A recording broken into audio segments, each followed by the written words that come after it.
अस्सलाम वालेकुम everyone, this is Nawazish and you are watching offload learning. Guys, आज मैं ज़रा कैमरा को फेस नहीं करूँगा और बस छोटी सी एक वीडियो है, बहुत क्विक सी वीडियो है। आपने इसको बड़े ध्यान से देखना है, बड़े ध्यान से सुनना है कि आज हम जिस चीज़ के ऊपर बात करेंगे वो बड़ी एक यूनिक सी चीज़ है। आई मीन कि हमने एक रीच को असेस करने के लिए हमारे पास क्या पैरामीटर है। ठीक है गाइस, अगर मैं अपने इंस्टाग्राम के ऊपर जाता हूँ और मैं यहाँ से अपने प्रोफाइल पे चला गया हूँ। अब हमने गाइस ये देखना है कि हमने अपने कंटेंट की रीच कैसे लेनी है, और रीच लेने के लिए हमें शेयरेबल कंटेंट निकालना है। शेयरेबल कंटेंट क्या मतलब है कि ऐसा कंटेंट जिसको लोग सुनना चाह रहे हैं। ठीक है, अब गाइस हम क्या करेंगे, फॉर एग्जांपल मैं आपको एक टिप दे देता हूँ कि आपने कैसे फाइंड करना है वो कंटेंट जिसको लोग पसंद कर रहे हैं। फॉर एग्जांपल चले मैं अपनी इस पोस्ट के ऊपर क्लिक कर देता हूँ और यहाँ से अब हम देख लेते हैं कि ये क्लास 4 है, boost Instagram reach through captions, और उसके नीचे एक पोस्ट है इंस्टाग्राम बिजनेस अकाउंट सेटिंग्स। ठीक है, अब गाइस देखिए जो पहली एक जो पोस्ट है, यानी कि जो टॉप पे इस टाइम पोस्ट है, उसकी अगर हम लाइक्स बात करें तो 23, ठीक है, बड़े एवरेज से लाइक्स है, और उससे नीचे वाली जो पोस्ट है दैट इज़ 38 लाइक्स।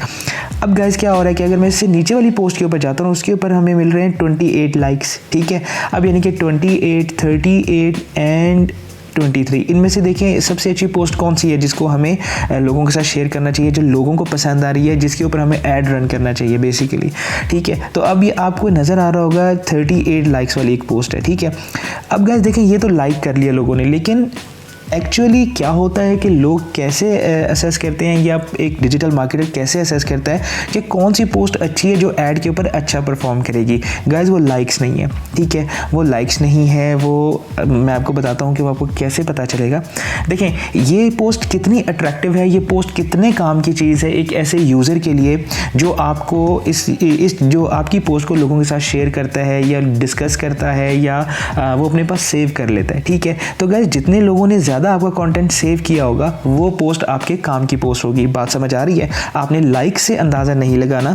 हाँ, ये ज़रूर हो सकता है कि लाइक ज़्यादा है तो मे बी ज़्यादा लोगों ने आपकी पोस्ट को सेव किया हो, मेंशन किया हो या लोगों के साथ शेयर किया हो। ठीक है, लेकिन ये ज़रूरी नहीं है कि लाइक ज़्यादा है तो पोस्ट भी ज़्यादा लोगों के पास सेव हुई होगी या पोस्ट के ऊपर भी ज़्यादा लोगों ने रिएक्ट किया होगा। तो गाइस सबसे पहले हम इस चीज़ को वेरीफाई करने के लिए मैं आपके साथ 2-3 चीज़ें शेयर कर देता हूँ। नंबर 1 ये कि व्यू इनसाइट्स में अगर मैं जाऊँ, ठीक है, तीनों पोस्ट की हम व्यू इनसाइट्स में जाएंगे। ठीक है गाइस, व्यू इनसाइट में मैं गया हूँ पहली पोस्ट के, तो मुझे यहाँ पे क्या नज़र आ रहा है, देखिए 24 लोगों ने लाइक किया है, कमेंट किसी ने नहीं किया है। ठीक है, एक बंदे ने इसको शेयर किया है और 3 लोगों ने मेरी पोस्ट को सेव किया है। अब ये जो सेव किया है इसका क्या मतलब है, देखिए सेव उसने इसलिए किया है कि वो फ्यूचर में किसी फ्रेंड के साथ शेयर करेगा या वो इस पोस्ट के ऊपर दोबारा आएगा, इसलिए उसने सेव किया है। ठीक है, रीच जो है वो 513 पीपल को रीच है और प्रोफाइल विजिट 16 है। ठीक है, अब आपने सेव्स को याद रखना है। ठीक है, जो राइट आपको मोस्ट राइट के ऊपर नज़र आ रहा है ना, जिसका नंबर इस टाइम 3 है, आपने इसको याद रखना है। ठीक है, कि इस पोस्ट को 3 लोगों ने सेव किया। ठीक है, अगर मैं यहाँ से बैक करूँ और नीचे वाली पोस्ट के ऊपर आ जाऊँ और व्यू इनसाइट में जाऊँ तो वहाँ से मुझे गाइस ये पता चल जाएगा कि इस पोस्ट को 9 लोगों ने सेव किया है। बात समझ आ रही है कि 9 people have saved this post, जो कि वापस मेरी पोस्ट के ऊपर आएंगे। ठीक है, जो कि वापस मेरी पोस्ट पे आएंगे या वो मेरी पोस्ट को सेव करके किसी और के साथ शेयर करेंगे। ठीक है, अब इसकी रीच है 537। अब अगर इससे नीचे वाली पोस्ट के ऊपर हम बात करें और व्यू इनसाइट्स में जाएं तो उससे आपको पता चलेगा कि 9 लोगों ने आपकी पोस्ट को सेव किया हुआ है। ठीक है, बात समझ आ रही है? 28 लाइक्स है टोटल। ठीक है, लेकिन 9 लोगों ने उसको सेव किया हुआ है। और इससे ऊपर वाली पोस्ट में अगर मैं दोबारा जाऊँ 38 लाइक्स वाली पोस्ट में जाऊं तो भी 9 लोगों ने किया हुआ है। तो देखिए एक पोस्ट ऐसी है जिसकी रीच 537 है। ठीक है, और उसके जो सेव्स हैं वो 9 हैं। ठीक है, और लाइक्स जो हैं वो 38 है। उससे बेहतर वो पोस्ट नहीं है कि जिसके लाइक्स 28 है। ठीक है, लेकिन उसको सेव ज़्यादा लोगों ने किया हुआ है। ठीक है, 9 लोगों ने सेव किया हुआ है, 530 की रीच है। तो हम ये कह सकते हैं कि सिर्फ लाइक करना ही एक ऐसा पैरामीटर नहीं है जिससे आप ये अंदाज़ा लगा सकें कि आपकी पोस्ट लोग लाइक कर रहे हैं या नहीं लाइक कर रहे हैं। ठीक है, आप नंबर ऑफ सेव से इस चीज़ का अंदाज़ा लगाएंगे। क्या होगा कि आपकी सारी पोस्टें हैं, आपने अपने ब्रांड की कैंपेन रन करनी है, तो आप कैंपेन कैसे रन करेंगे, कैसे पता चलेगा कि कौन सी पोस्ट अच्छी है, आपको इन नंबर ऑफ सेव से पहचानना है। ठीक है गाइस, तो आई होप कि आपको ये चीज़ समझ आ गई होगी कि पोस्ट की रीच बढ़ाने के लिए अच्छी पोस्ट सेलेक्ट करनी है। अच्छी पोस्ट कौन सी होगी, जिसके लाइक्स तो होंगे लेकिन जिसके नंबर ऑफ सेव ज़्यादा होंगे।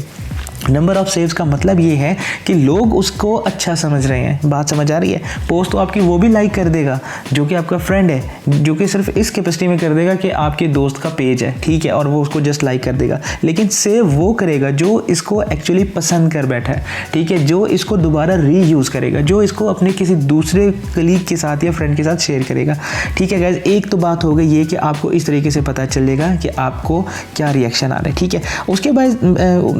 उसके बाद गाइस अब जो हमने चीज़ देखनी है वो ये है कि अगर मैं अपने इस प्रोफाइल पे जाता हूँ, ठीक है, और मैं इन 3 डॉट्स के ऊपर चला जाता हूँ सेटिंग्स वाले पे, ठीक है, और एंड पे मैं चला जाता हूँ सेटिंग्स पे।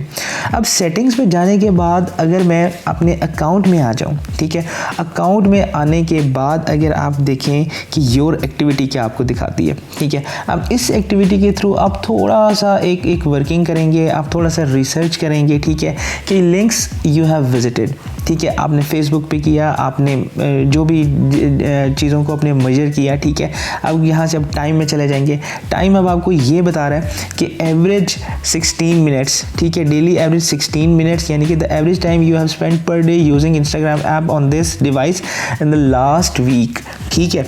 अब क्या हो गया कि अब आपको पता चल गया कि आपने 16 मिनट्स एवरेज यूज़ करें, ठीक है, क्योंकि मैं बड़ा क्विक इंस्टाग्राम को यूज़ करता हूँ, बस आया कोई नोटिफिकेशन देखी, मैसेज आया, उसको रिप्लाई किया and that's it, with in a few seconds में वहाँ से बाहर चला जाता हूँ, ठीक है। अब लेकिन यहाँ पे ये मुझे कुछ ऑप्शंस दे रहे हैं, ठीक है। अगर आप सेकंड लास्ट ऑप्शन को देखें, we will send you reminder once you have reach the time you have set for yourself, ठीक है। मिसाल के तौर पे आपको पता ये चल गया कि आपने संडे वाले दिन, ठीक है, ऊपर कैलेंडर को आप देखें तो संडे पे आपने सबसे ज़्यादा टाइम यूटिलाइज़ किया और आपकी इंगेजमेंट भी अच्छी रही है, ठीक है। तो आप संडे को एक रिमाइंडर लगा सकते हैं, ठीक है, उन सारे लोगों को, वो सारे क्लाइंट्स आपके, वो सारे कस्टमर्स जो आपसे क्वेश्चन पूछते हैं, ठीक है, या आपसे बात करना चाहते हैं, आप उनको एक टाइम दे दें कि ठीक है, okay remind me at 11 PM, okay fine remind me at 10 AM, okay fine remind me your work your issue at 12 PM on Wednesday, ठीक है। जिस तरह मैं अपने एक्सेस सब्सक्राइबर्स के साथ कहता हूँ, मैं आप लोगों को क्या मैसेज देता हूँ, okay remind me at 9 PM, क्योंकि एट दैट टाइम, ठीक है, मैं उस वक्त जो है वो लोगों को रिस्पॉन्ड कर रहा होता हूँ, मैं उस टाइम लोगों से बात कर रहा होता हूँ इंस्टाग्राम के ऊपर।